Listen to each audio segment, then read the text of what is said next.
रात का गहरा सन्नाटा था। घने कृष्णा जंगल की शाखें हवा के तेज झोंकों से सरसराहट कर रही थीं, जैसे वो कोई कदीम राज सुन रही हो। चांदनी की हल्की रोशनी एक छोटी सी कच्ची झोंपड़ी पर पड़ रही थी, जिसकी दीवारें मिट्टी से बनी थीं और छत पर फूस का था। झोंपड़ी के अंदर राजकुमारी राधिका एक पुरानी चारपाई पर लेटी थी। उसकी सांसों में खौफ, उम्मीद और एक अजीब सी बेचैनी थी। उसके सामने एक बूढ़ा साधु बैठा था। उसकी सफेद दाढ़ी चांदनी में चमक रही थी और उसकी गहरी आंखों में एक ऐसी चमक थी जो राजों से भरी लगती थी। राधिका का दिल जोर जोर से धड़क रहा था। यह साधु कौन था? उसकी बातों में ऐसी कशिश क्यों थी जो उसे अपनी तरफ खींच रही थी? साधु ने अपना हाथ आहिस्ता से उठाया और राधिका के माथे पर रखा। उसकी आवाज गहरी और राज भरी थी, जैसे वो कोई जादुई मंत्र पढ़ रहा हो। बेटी, क्या तुम भगवान शिव पर पूरा भरोसा रखती हो? राधिका ने कांपते हुए सर हिलाया। उसकी आंखों में एक अजीब सी रोशनी थी।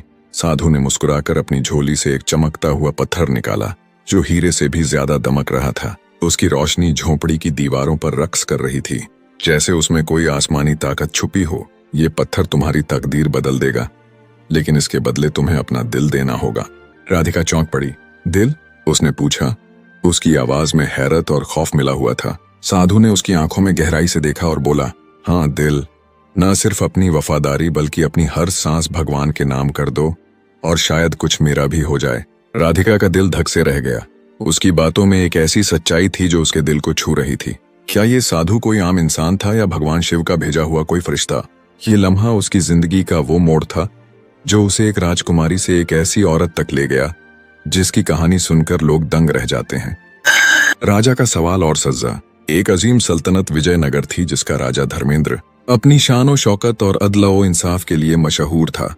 उसकी 7 बेटियां थीं, स्वाति, नंदनी, प्रिया, ऋतु, अरुणा, मीनाक्षी और सबसे छोटी राधिका।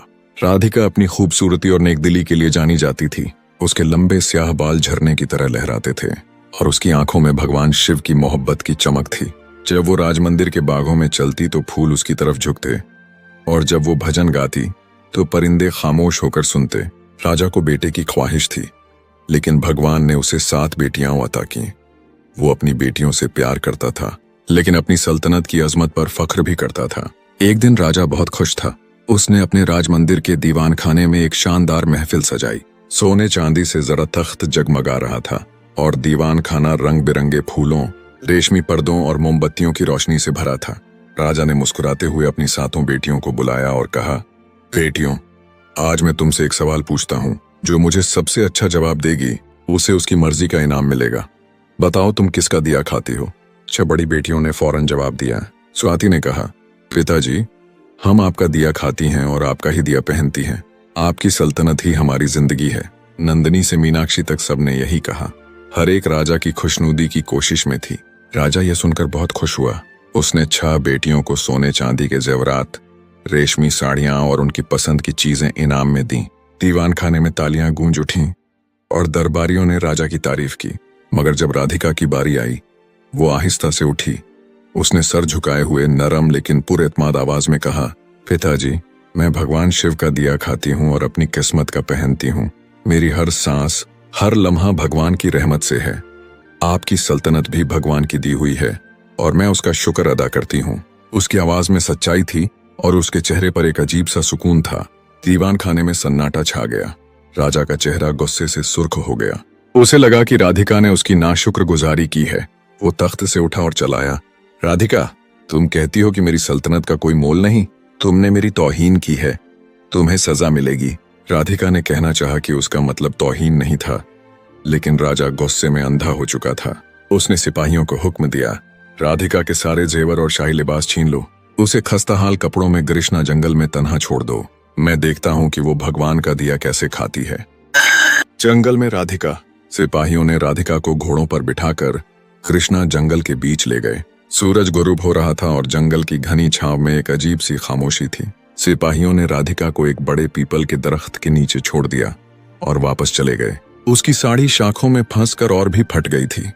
हवा के ठंडे झोंकों ने उसे सर्दी से कांपने पर मजबूर कर दिया, लेकिन उसके दिल में डर की बजाय भगवान शिव पर भरोसा था। उसने हाथ जोड़कर कहा, हे भगवान शिव, जो मेरी तकदीर में है वो मुझे जरूर मिलेगा, बस मुझे हिम्मत दे।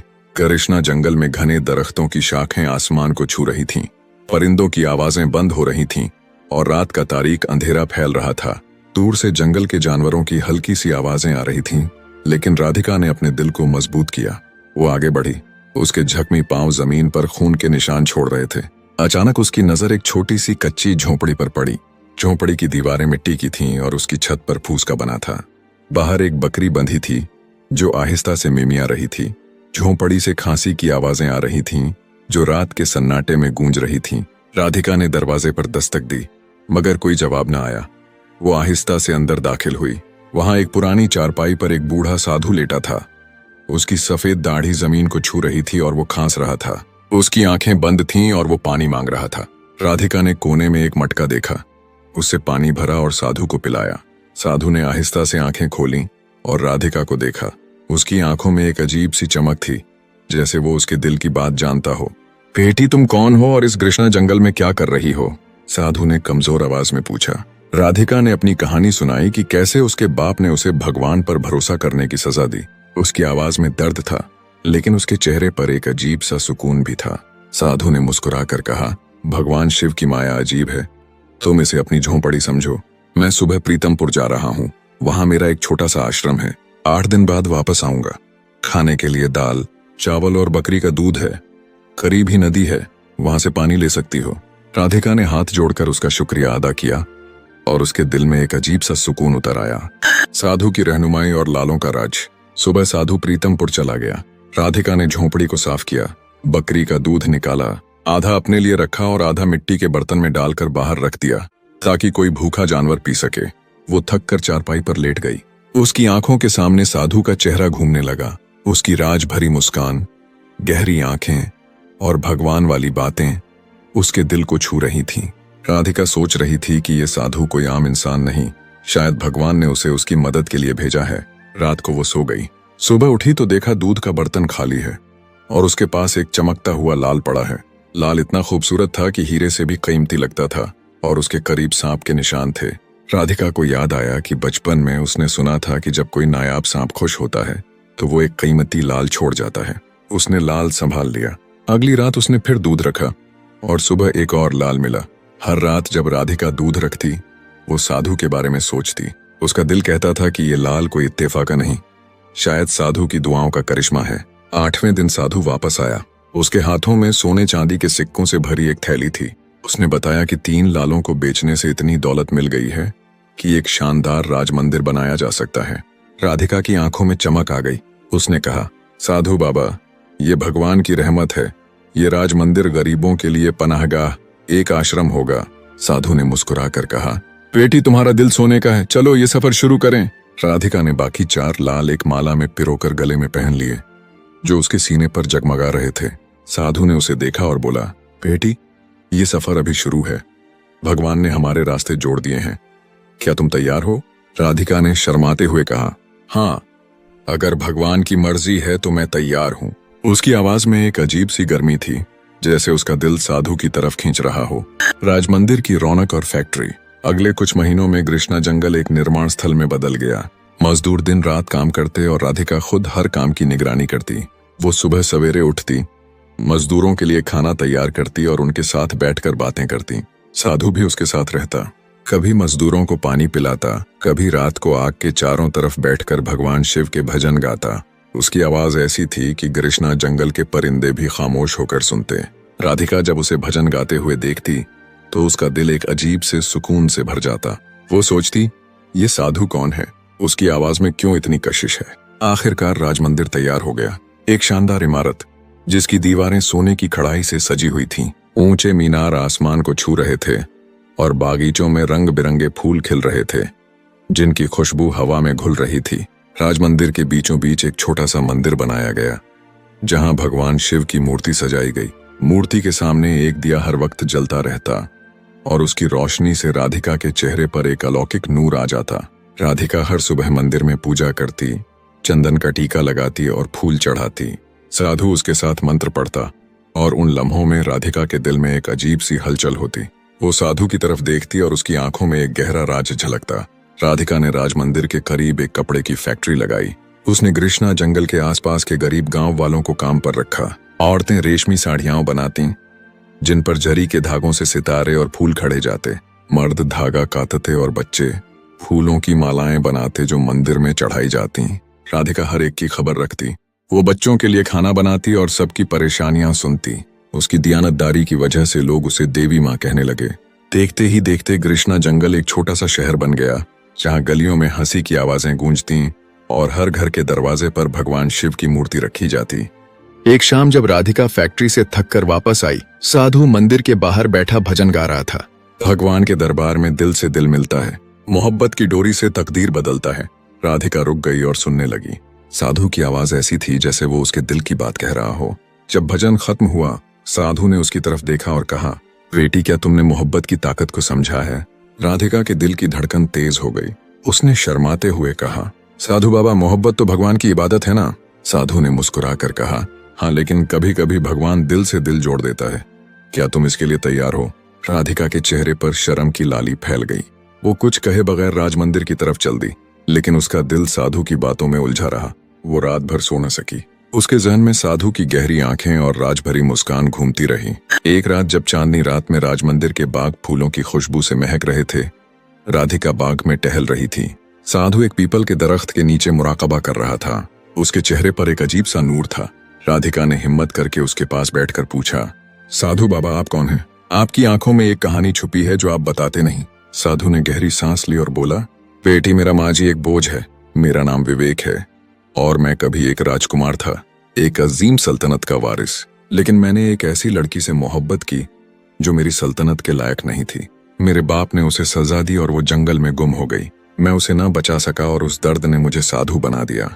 मैंने भगवान शिव से वादा किया था कि सच्ची मोहब्बत मिलने पर ही मेरा दिल जागेगा, लेकिन तुम्हारी नेक दिली, तुम्हारा ईमान और तुम्हारी हर सांस ने मेरे दिल को जगा दिया है। उसकी आवाज में एक अजीब सी गर्मी थी, जैसे वो अपना दिल खोल रहा हो। राधिका हैरान हुई। उसका दिल जोर जोर से धड़क रहा था। उसने पूछा, साधु बाबा, आप मुझसे मोहब्बत करते हैं? साधु ने सर झुकाया और कहा, मेरा दिल भगवान का है, लेकिन अगर भगवान चाहे तो हमारे रास्ते एक हो सकते हैं। राधिका की आंखों में आंसू आ गए। वो बोली, अगर भगवान की मर्जी है तो मैं तैयार हूं। उस लम्हे में उनके दरमियान एक अजीब सा रिश्ता बन गया, जो सिर्फ भगवान की इबादत नहीं बल्कि एक गहरी मोहब्बत का आगाज भी था। राधिका की रहमदिली और उसके शानदार राजमंदिर की शोहरत राजा धर्मेंद्र तक पहुंच गई। उसके दिल में एक अजीब सी बेचैनी थी। उसे लगा कि ये राजकुमारी कोई और नहीं, उसकी अपनी बेटी राधिका है। लेकिन वो ये मानने को तैयार न था कि उसकी सजायाफ्ता बेटी इतनी शान और अजमत हासिल कर सकती है। उसने अपनी 6 बेटियों स्वाति, नंदिनी, प्रिया, रीतु, अरुणा और मीनाक्षी को साथ लिया और राजमंदिर की तरफ रवाना हुआ। जब वो राजमंदिर के दरवाजों पर पहुंचे तो उनकी आंखें हैरत से फैल गईं। राजमंदिर की दीवारें सोने की कढ़ाई से जुड़ी थीं और ऊंचे मीनार आसमान को छू रहे थे। बागों में रंग बिरंगे फूल खिले थे और हवा में फूलों की खुशबू के साथ भगवान शिव के भजन गूंज रहे थे। राधिका ने नकाब पहनकर अपने बाप और बहनों का इस्तकबाल किया। उसने एक अजीम दीवान खाने में उनके लिए 7 रंगों के खाने का इंतजाम किया था। हर खाने के साथ उसी रंग का जोड़ा और जेवर पहनकर वो खुद पेश हुई। पहले लाल रंग की बनारसी साड़ी में, फिर हरे, नीले, पीले और इसी तरह हर रंग में। उसकी खूबसूरती और शाही अंदाज ने सबको हैरान कर दिया। राजा की 6 बेटियां हसरत और हसद से भर गईं। स्वाति ने नंदनी से सरगोशी की, ये कौन सी राजकुमारी है? इसकी शान तो हमसे भी बढ़कर है। प्रिया ने कहा, ये जरूर कोई जादू है। राजा ने आखिरकार नकाब हटाने को कहा, बेटी, तुम मेरी बेटी की जगह हो, ये नकाब क्यों? अपना चेहरा दिखाओ। राधिका ने कहा, ठीक है पिताजी, मैं तैयार होकर आती हूँ। वो अंदर गई और जब वापस आई तो उसने वही फटी पुरानी साड़ी पहनी थी जो उसे कृष्णा जंगल में छोड़ते वक्त दी गई थी। उसके बाल बिखरे हुए थे, लेकिन उसके चेहरे पर वही इलाही नूर था। राजा ने उसे देखा और चौंक कर बोला, राधिका, ये तुम हो? मैंने तो सोचा था कि तुम कृष्णा जंगल के जानवरों का शिकार हो गई हो। राधिका ने मुस्कुरा कर कहा, पिताजी, मैंने कहा था कि मैं भगवान शिव का दिया खाती हूँ और अपनी किस्मत का पहनती हूँ। भगवान ने मुझे ये सब अता किया। उसने अपनी कहानी सुनाई। कृष्णा जंगल की झोंपड़ी से लेकर राजमंदिर तक का सफर, लालों का मिलना और साधु की मदद। उसने अपनी गले की माला दिखाई जिसमें 4 चमकते हुए लाल जगमगा रहे थे, हर एक भगवान की रहमत की निशानी। राजा की आंखों में आंसू आ गए। उसे अपनी गलती का एहसास हुआ। उसकी 6 बेटियां हसरत से देख रही थीं कि काश उन्होंने भी भगवान पर भरोसा किया होता। साधु की जादुई तब्दीली। राधिका ने सबको चौंकाने वाला ऐलान किया। उसने कहा, पिताजी, ये सब उस साधु की वजह से मुमकिन हुआ जो मुझे कृष्णा जंगल में मिला। वो कोई आम साधु नहीं, भगवान का भेजा हुआ फरिश्ता है। उसने साधु को बुलाया। साधु दीवान खाने में दाखिल हुआ। उसकी सफेद दाढ़ी जमीन को छू रही थी, लेकिन उसकी आंखों में एक अजीब सी चमक थी। राजा ने हैरानी से कहा, यह बूढ़ा साधु तुम्हारी कामयाबी का राज है? राधिका ने हाथ जोड़कर कहा, पिताजी, ये साधु मेरा सहारा है और भगवान की मर्जी से मैं इससे शादी कर रही हूँ। दीवान खाने में सन्नाटा छा गया। राजा ने चौंक कर कहा, शादी इस बूढ़े साधु से? 6 बहनें आपस में फुसफुसाने लगीं। स्वाति बोली, ये राधिका पागल हो गई है। नंदिनी ने कहा, यह कैसे मुमकिन है? साधु आहिस्ता से आगे बढ़ा और बोला, राजा जी, भगवान शिव की माया कोई नहीं समझ सकता। मैं कोई आम साधु नहीं, मेरा नाम विवेक है और मैं कभी एक राजकुमार था। उसने अपनी कहानी दोहराई कि कैसे उसकी मोहब्बत नाकाम हुई और कैसे उसने साधु बनकर भगवान की राह अपनाई। फिर उसने कहा, लेकिन राधिका की नेक दिली ने मेरे दिल को फिर से जगा दिया। भगवान शिव ने मुझे एक वरदान दिया था कि जब सच्चे दिल से मोहब्बत मिले तो मेरी जवानी लौट आएगी। राधिका ने हैरानी से उसकी तरफ देखा। साधु ने अपनी झोली से एक छोटा दिया निकाला और उसे जलाया। उसने भगवान शिव का मंत्र पढ़ा। उसकी आवाज दीवान खाने में गूंज रही थी। अचानक एक चमकदार रोशनी फैली, जैसे आसमान से कोई इलाही नूर उतर रहा हो। सबकी आंखें चूंधिया गईं। जब रोशनी कम हुई तो सबने देखा कि साधु अब बूढ़ा नहीं था। उसकी जगह एक खूबसूरत नौजवान खड़ा था, लंबे कद, गहरी आंखों और चमकते चेहरे वाला। उसके सियाह बाल हवा में लहरा रहे थे और उसकी मुस्कुराहट ऐसी थी कि हर दिल को मोह लेती। वो विवेक था, वही राजकुमार जो कभी साधु बन गया था। राधिका की आंखों में आंसू आ गए। उसने कांपती आवाज में पूछा, विवेक, क्या ये तुम हो? विवेक ने उसके हाथ पकड़े और कहा, हाँ राधिका, तुम्हारी मोहब्बत ने मुझे दोबारा जवानी दी। भगवान शिव ने हमारे दिल जोड़ दिए। राजा और 6 बहनें दंग रह गईं। राजा ने आगे बढ़कर विवेक का हाथ पकड़ा और कहा, बेटा, मैंने राधिका को सजा दी, लेकिन भगवान ने उसे इनाम दिया। तुम दोनों को मेरी दुआएं हैं। शादी की तैयारियां शुरू हुईं। राजमंदिर के बाग में एक अजीम मंडप सजाया गया जो गुलाब, चमेली और मोतियों से आरास्ता था। मंडप के बीच एक हवन कुंड बनाया गया जहां दिए जल रहे थे और भगवान शिव की मूर्ति पर फूलों की मालाएं चढ़ाई गई थीं। राधिका ने लाल रंग की बनारसी साड़ी पहनी। उसके माथे पर चंदन का टीका था और गले में लालों की माला जगमगा रही थी। उसकी खूबसूरती ऐसी थी जैसे कोई देवी जमीन पर उतर आई हो। विवेक ने सफेद धोती और झरी का कुर्ता पहना और उसका चेहरा भगवान की रहमत से चमक रहा था। फेरे शुरू हुए। हर फेरे के साथ राधिका और विवेक एक दूसरे की तरफ देखते और उनकी आंखों में मोहब्बत की चमक थी। जब पंडित जी ने मंत्र पढ़े तो हवा में एक अजीब सा सुकून छा गया। राजा की आंखों में आंसू थे क्योंकि उसे अपनी गलती का एहसास हो चुका था। 6 बहनें हसरत से देख रही थीं कि काश उन्होंने भी भगवान पर भरोसा किया होता। जब 7वां फेरा मुकम्मल हुआ तो पंडित जी ने ऐलान किया, आज भगवान शिव की रहमत से ये जोड़ा एक हो गया। दीवान खाने में तालियां गूंजने लगीं और फूलों की बारिश हुई। राधिका ने राजा से कहा, पिताजी, भगवान की रहमत से सब मुमकिन है। मैंने कहा था कि मैं भगवान का दिया खाती हूँ और आज उसने मुझे मोहब्बत दी। राजा ने राधिका को गले लगाया और बोला, बेटी, तुमने मुझे सच्चाई सिखाई।